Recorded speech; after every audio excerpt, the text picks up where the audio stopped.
Good evening, ladies and gentlemen, and I welcome all of you back to another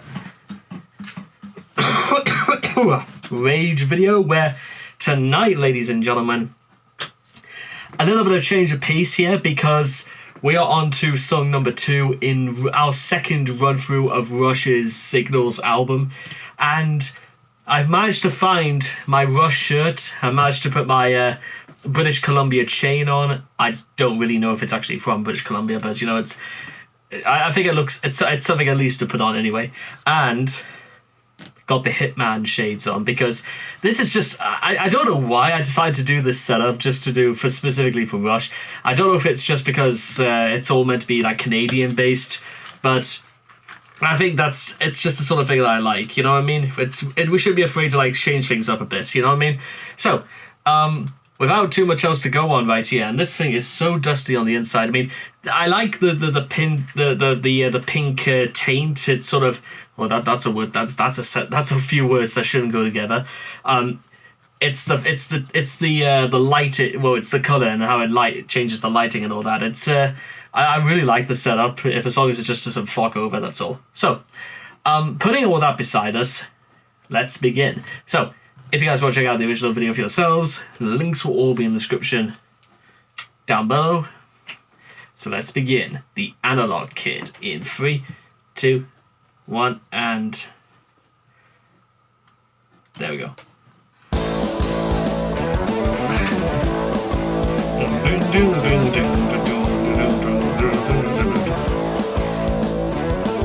One thing also as well that should become a bit apparent, even in Rush's earlier stages of their career, even 8 years in, is that even though a lot of their material is rather heavy in many cases, it's the fact that it's still colourful, it's still joyful, it still sounds like it's meant to be exciting, you know, and it's not meant to like bore or even make feel people bad about themselves.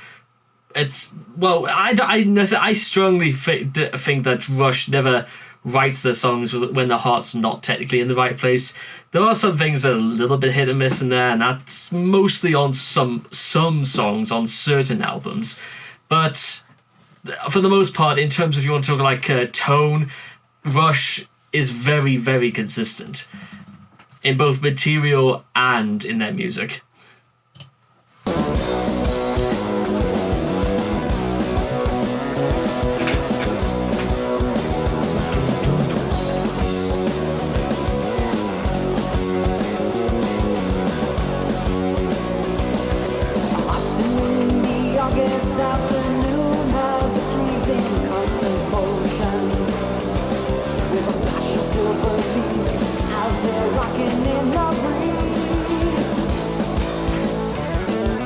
Especially that part, yeah. The boy lies in the grass with one blade stuck between his teeth.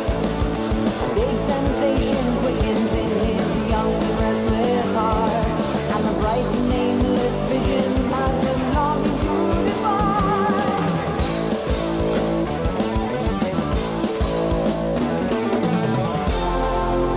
And that as well.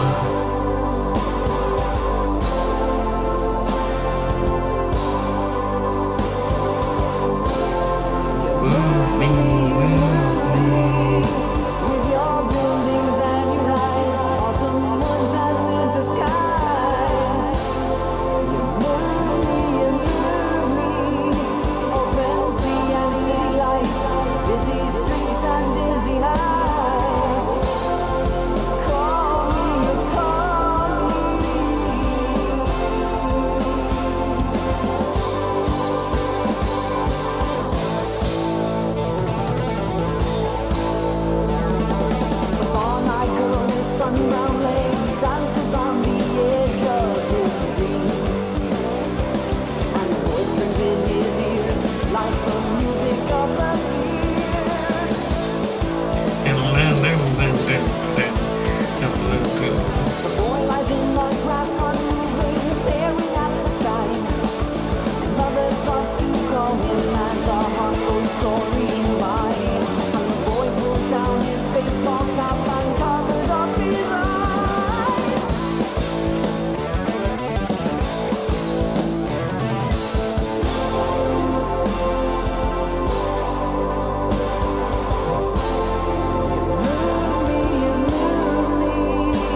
Okay there, ladies and gentlemen, that was The Analog Kid by Rush, and I think it's almost like, I think some of you guys probably may already want to know what the first thing I'm probably going to say, almost above everything else, because it's not that it's the most obvious thing I could say in the world, but I think, and I think it's a common thing with a lot of Rush's materials, that they are kind of easy to get the point across, yes, but it's everything else it's everything that isn't said. It's about the implications of certain things that, as Old Major once famously put it, is that an animal does not know the meaning of leisure or happiness until after he is a year old.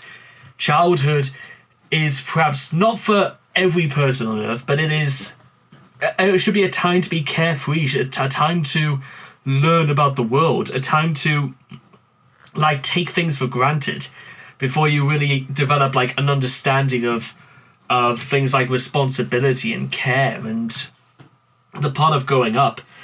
But what's I've never really found this out until like now about the Analog Kid, is that he sits there just like in the countryside, or just in like his back garden or whatever, beside some trees, and he's just sitting there as though he was like an old man who was just relaxing in the garden, who was just having some time to himself. And that's like almost a strange feeling about what it's like when you get older, is that you find out you have almost really no time in the world, whether or not you have kids or don't, or you work a full-time job and you've got to get things like, you know, when you're looking after yourself, when you live on your own and stuff like that. And I mean, I know from experience, trust me, I work up to 70 hours a week. You really think I've got all the time in the world? Well, when I'm at work or not there, not much. That's what I can tell you right now. Any other time besides that, I'm probably just busy doing this. So you know what I mean? But I love how it goes back and forth. The boy lies in the grass with one blade stuck between his teeth. A vague sensation quickens in his young and restless heart. Now, again, you could even say that's almost a universal sort of trait, being young at heart. And you do remember things like very strange sensations that you can't necessarily explain, but you are drawn towards like a moth to flame because it is so beautifully captivating. You don't really know why you feel these sort of things or in a particular scenario, but it's just you go through the motions, and I think they're about as true as anything else. And then the chorus, I love the breakdown to the chorus, and you move me with your buildings and your eyes, autumn woods and winter skies. It's just going through like scenery, and how he just takes everything in. It's grabbing a sense of nostalgia, and I think that's the whole point of like the chorus, is that it's looking back about how you moved me, and I almost want to imagine that it was meant to say you moved me, because in many ways it almost sounds like that whenever you hear Geddy actually sing that part. I almost always thought it would say you moved me, which again, taking that for what it is, this could be a contrast between being young at heart and reminiscing on when you could just be carefree and do nothing. And that's almost kind of like why I want to say in some way the song is both, it's fast in tone, the riff is really like, it's really captivating. It wants to be pleasant and kind of really upbeat, like there's meant to be some energy to this, and that's probably the vague sensation they're talking about, including even when it gets into the chorus, it could just be slow and very, very melancholy and just relaxed and really, really cool to listen to. I think in a lot of Rush's best material, it's not just about Neil Peart relating his boyhood experiences or how he can accurately put this to music, but I think it's also about how it relates to you and I. I think there's a strong universal urge or desire to reminisce over things that we've all been through and things we cannot explain. It's far from cliche. It's simply a slice of life, a blade of life, or a blade of grass. I was trying to come up with a clever little pun for blade of grass there, but it didn't work. And as we'll see in the Digital Man, which, to be honest, I always thought like Digital Man should have come straight after the Analog Kid, because then we got Chemistry, then Digital Man. But I'm sure there's plenty to... No, thank you. I'm pretty sure there's plenty more to get into when the time comes. So anyway, I hope you guys have enjoyed this reaction video to The Analog Kid. Please leave your thoughts and comments in the comment section down below and what you guys thought of The Analog Kid for yourselves. Maybe you were the Analog Kid. Maybe you still are. Who knows? And I will look forward to all of you guys again in the next video. Take care and bye-bye for now.